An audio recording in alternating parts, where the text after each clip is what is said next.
Hello crafty friends, my name's Alicia, but you can call me Crafty Owl, and welcome to day 10 of my 13 days of Craft-O-Ween series.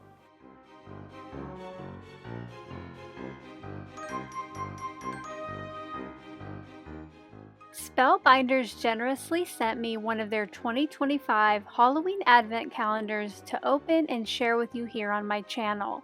So each day, from August 19th through the 31st, I'm going to have a quick video to open each day's envelope and put the new die set together. For day 10, I used some cardstock scraps to cut out each of the dies, and then I started assembling. This set puts together a flower with what I believe is a sugar skull in the center. Off to the left, I do have the packaging to help guide me with assembly. And while I've mostly been following the package for color ideas, I did switch up today's set, and instead of doing the flowers in red and pink, I am doing them in orange and yellow, which I've been using on a lot of these projects. Now, I mentioned earlier this reminds me of a sugar skull in the center, and until recently I never knew what Dia de Muertos was about. And a couple years ago I watched Coco and I just love the thought behind it. I do always try to keep photos of my loved ones now up in my home, especially of my mom who has passed, and I always take some time on Dia de Muertos to think about her. Let me know in the comment section below if you observe the holiday.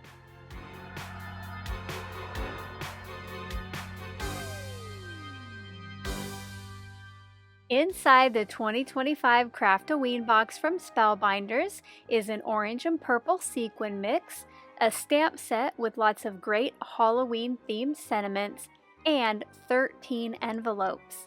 Inside each of those is a Halloween themed die set, and in this pre-recorded daily series, you are going to see how to assemble each one.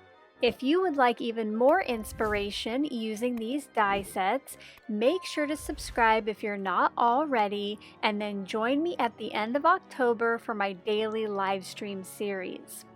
Not only will I be reopening each of the daily envelopes and getting crafty with them, but I will be giving out secret words, so if you don't already have a Craft-O-Ween box of your own, you can win one of 3 I'm giving away. Such a super cute flower. To display or kind of showcase all of the die sets that I'm putting together for this series, I made myself a set of 13 rounded tags. To do this, I used a spiderweb backgrounds press plate with some light gray ink, and then once I had all of those, I cut them in half for the final cards. That means the finished size of these is 2 3/4 wide by 4 1/4 inches tall. When those were all cut down, I used a corner rounder on each of the edges, and then I punched a hole, and these will all be hanging on a book ring.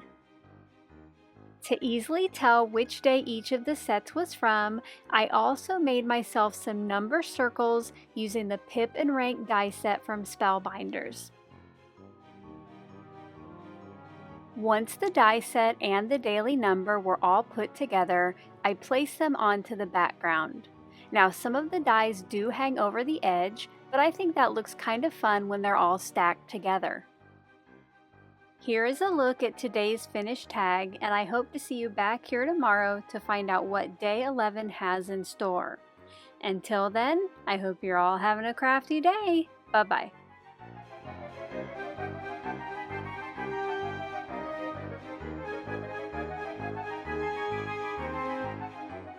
Thank you so much for taking the time to watch all the way to the end of the video. I hope now you'll consider clicking on one of the videos or playlists I have linked above. And if you are interested in any of the products or tools I used in today's video, I do have some links in the description box below.